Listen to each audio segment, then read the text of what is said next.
What's up, YouTube? On this episode of Coddiwomple Overland, we're going to be exploring the mountains of central Arizona.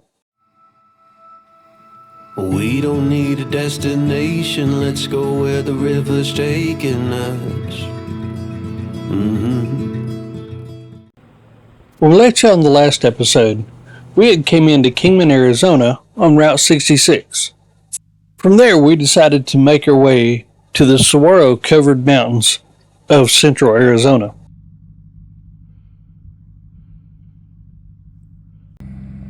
We'd found camp just outside of Wickenburg, and the plan was to make our way through the Wickenburg Mountains north and east, eventually finding our way somewhere around Sedona.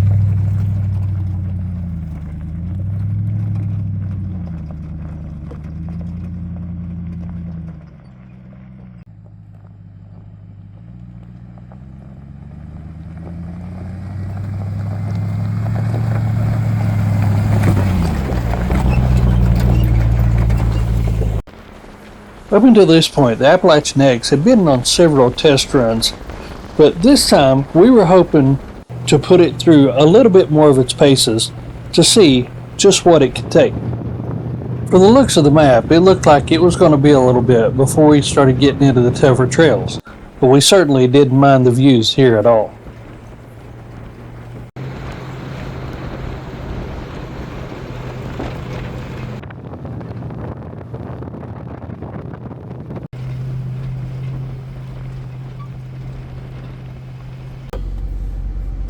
So we're going to be on dirt for probably the next 60 miles or so. So we're going to get the Overland tire deflators out and air down some tires. And notice I've got 6 of them. I'm going to deflate the trailer tires as well.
We started making our way down into the Hamlin wash.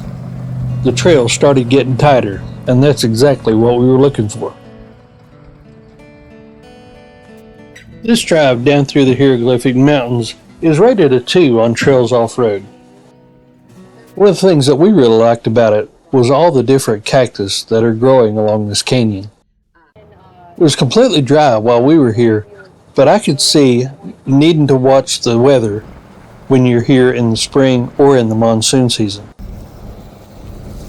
This canyon wash obviously holds a lot of water, and you can tell that by how lush and green everything is.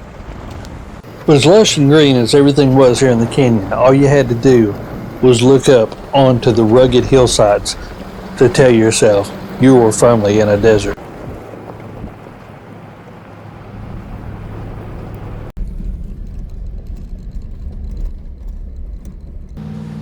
The Hieroglyphic Mountains got its name from a misinterpretation of the petroglyphs that are known to be in this area. The petroglyphs etched by ancient people were mistakenly compared to those of the Egyptian hieroglyphs, leading to its current name. The petroglyphs that were created here were done by the Hokum people over a millennium ago.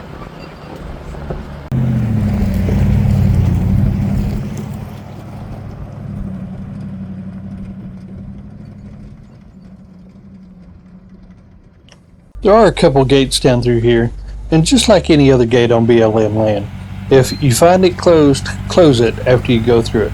If you find it open, just leave it open.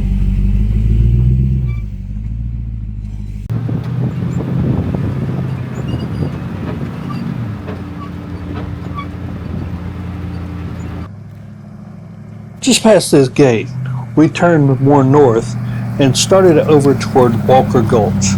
And that's when the trail got even tighter, and the canyon also got a little bit tighter, but the saguaros were everywhere.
As we started our ascent out of Walker Gulch, we started seeing some reasons why that Trails Off-road rated this a moderate trail. While we'd still consider this on the lighter side of moderate, you still gotta have some ground clearance in a four-wheel drive.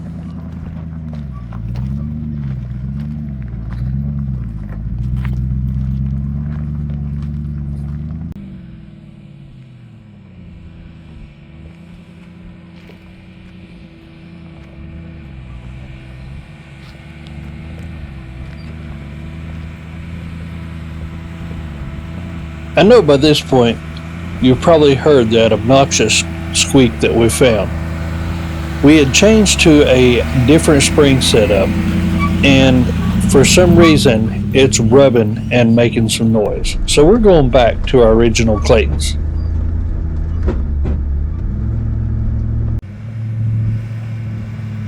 The further we climbed out of this canyon, the steeper the climb started to get.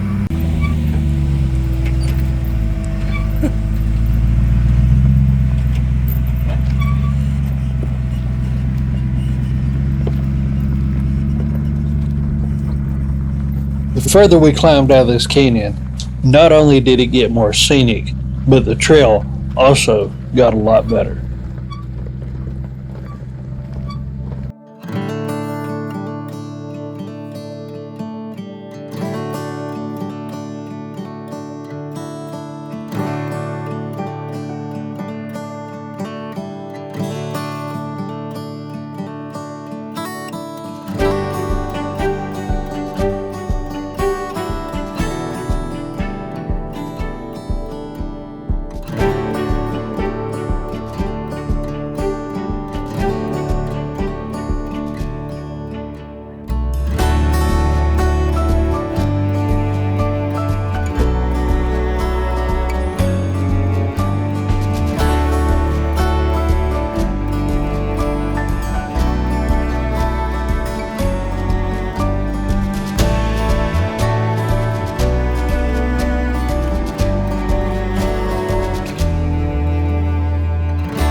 By this point, we were starting to make our way down into the Ryland Creek area. This is where things really got a little bit rougher and tighter, even rougher and tighter than anything that we had seen so far.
As we crossed the 4,500 foot mark, we made it to the top of Walker Gulch, only to start our way back down, and we would be connecting up with Wagoner Road. We could have went right to the Senator Highway or go left, and it was a little bit shorter trip this way out to US 89. That's the way we decided to go.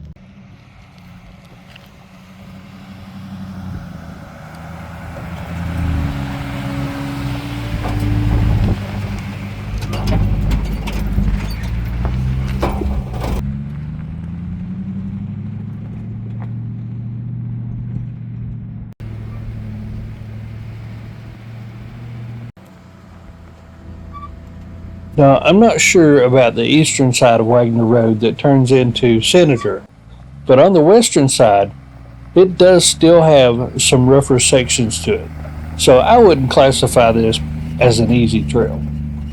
Now, I'm not saying it's hard at all. I'm just saying that I wouldn't take an all-wheel drive crossover rental down this.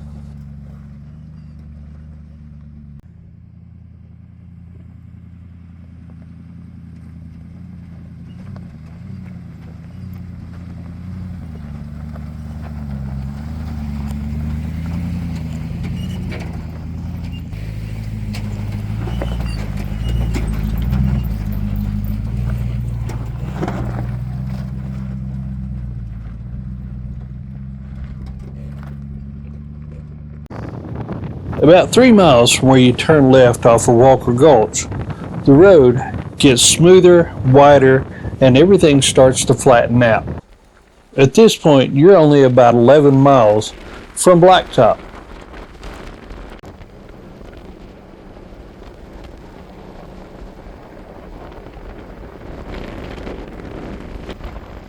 As you get down further in the valley, everything starts greening up, and there are some ranches in this area.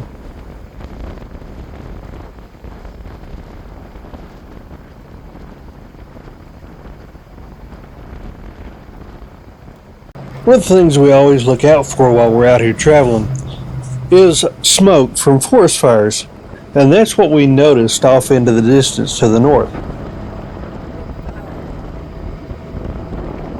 So we looked it up on the map, and that burn over there is near Prescott, and it is a prescribed burn. It seems like a lot of smoke for a prescribed burn, but maybe that's the way they do it out here. By this point, we were starting to come in to where the ranches were at. We've had a great trip. It's been an awesome day, and if you're ever in this area, the route that we took from Wickenburg up to near Prescott is one that you really ought to take. This area is full of trails, and whichever one you take, I'm sure you're not going to be disappointed. Thanks again for riding along with us. We really appreciate it. And until next time, see you.